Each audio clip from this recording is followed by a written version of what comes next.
Hi అందరికీ, welcome to my channel సరదాగా కాసేపు. ఇంతవరకు నా ఛానల్ని సబ్స్క్రైబ్ చేయకపోతే ప్లీజ్ సబ్స్క్రైబ్ మై ఛానల్. ఇవాళ పన్నీర్ కర్రీ ఎలా చేయాలో చూద్దామండి. పన్నీర్ మసాలా కర్రీ చపాతీలోకి ఈ కర్రీ చాలా బాగుంటుంది. పూరీలోకి కానీ చపాతీలోకి కానీ చాలా బాగుంటుంది. ఇది ఎలా చేయాలో చూద్దాం. నేను ఒక 1/2 kg పన్నీర్ తీసుకొని చిన్న ముక్కలుగా కట్ చేసి పెట్టుకున్నాను.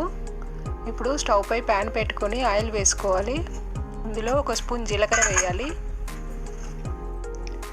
2 బగారాకులు వేయాలి, హోల్ గరం మసాలా వేయాలి, కొద్దిగా సాజీరా, 2 ఇలాచి, లవంగా, చెక్క, దాల్చిన చెక్క వేసి ఇందులో వేయించుకోవాలి. ఇందులో 2 పచ్చిమిర్చి చీలికలు వేయాలి. ఇంకా చిన్న కప్పు కాజు బాదం వేయాలి. కాజు వేస్తే కూడా కర్రీ చాలా టేస్టీగా ఉంటుందండి. గ్రేవీ చిక్కగా వస్తుంది. ఇందులోనే 1 కప్పు సన్నగా తరిగిన ఉల్లిపాయలు, ఇవి కూడా నూనెలో వేయించుకోవాలి. ఇవి వేసుకుండగా ఇందులోనే 1 కప్పు టమాటా కూడా వేయాలి. వేసి అన్నీ కలిపి నూనెలో ఫ్రై చేసుకోవాలి. ఇందులో కొద్దిగా కొత్తిమీర, పుదీనా కూడా వేసి ఫ్రై చేసుకోవాలి. ఇవన్నీ నూనెలో చక్కగా వేగేటట్టుగా బాగా కలుపుకొని మూత పెట్టి ఒక 5 నిమిషాల పాటు ఫ్రై చేసుకోవాలి. ఇప్పుడు దీంట్లో ఒక 1.5 స్పూన్ ఉప్పు వేయాలి. ఉప్పు వేస్తే ఏవైనా తొందరగా వేగిపోతాయండి. ఉల్లిపాయ, టమాటా తొందరగా వేగిపోతాయి. ఉప్పు వేసి బాగా కలుపుకొని ఒక 5 మినిట్స్ వరకు నూనెలో వేయించుకోవాలి. చూడండి, చక్కగా వేగిపోయాయి. ఇప్పుడు వీటిని చల్లార్చుకొని ఈ మిశ్రమాన్ని మిక్సీలో వేసి మెత్తగా గ్రైండ్ చేసుకోవాలి. ఇప్పుడు స్టవ్ పై మళ్ళీ ప్యాన్ పెట్టుకొని అందులో ఆయిల్ వేసుకోవాలి. ఈ కర్రీ కోసం ఆయిల్ కొంచెం ఎక్కువే పడుతుందండి. ఇందులో 1 స్పూన్ నెయ్యి కూడా వేయాలి. నెయ్యి వేస్తే కూడా కర్రీ చాలా కమ్మగా ఉంటుంది. ఇందులో 1 స్పూన్ జీలకర్ర వేసి మనం ముందుగా కట్ చేసి పెట్టుకున్న పన్నీర్ ముక్కల్ని వేయాలి. పన్నీర్ ముక్కల్ని నూనెలో ఫ్రై చేసుకోవాలి.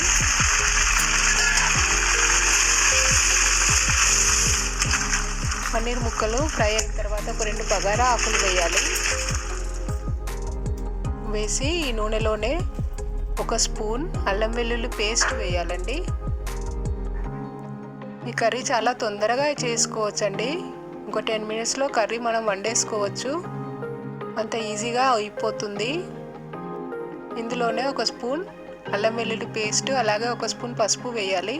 వేసి నూనెలో అల్లం వెల్లుల్లి పేస్ట్ ఫ్రై అయ్యేంత వరకు చక్కగా కలుపుకోవాలి.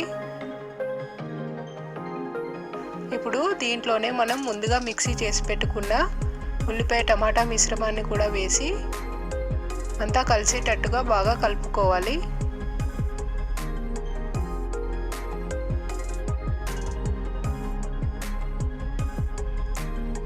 చూడండి, ఇలా చక్కగా కలుపుకోవాలి. ఇలా చేస్తే కూడా పన్నీర్ కర్రీ చాలా టేస్టీగా ఉంటుంది.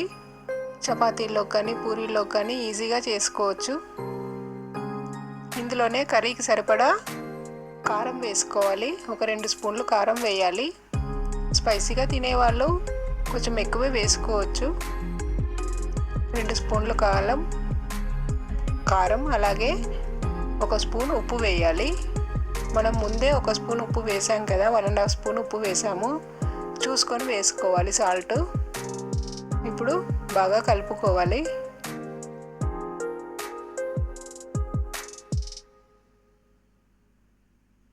పన్నీర్ కర్రీ ఇష్టం లేని వాళ్ళు కూడా ఇలా చేస్తే చాలా ఇష్టంగా తింటారండి.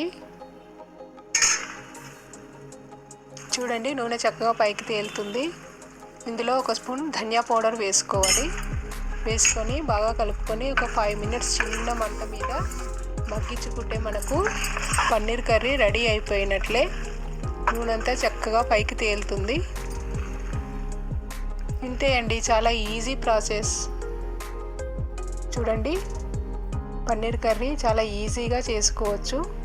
హోటల్ స్టైల్లో, రెస్టారెంట్ స్టైల్లో ఇలా చేసుకుంటే చాలా టేస్టీగా ఉంటుందండి. ఇంట్లోనే మనం ఈజీగా రెడీ చేసుకోవచ్చు.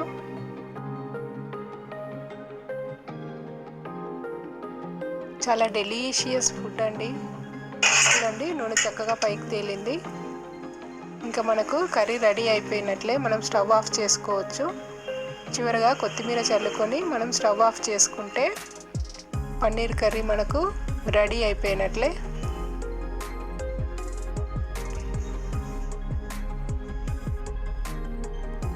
మనం సర్వింగ్ బౌల్లో సర్వ్ చేసుకోవాలి.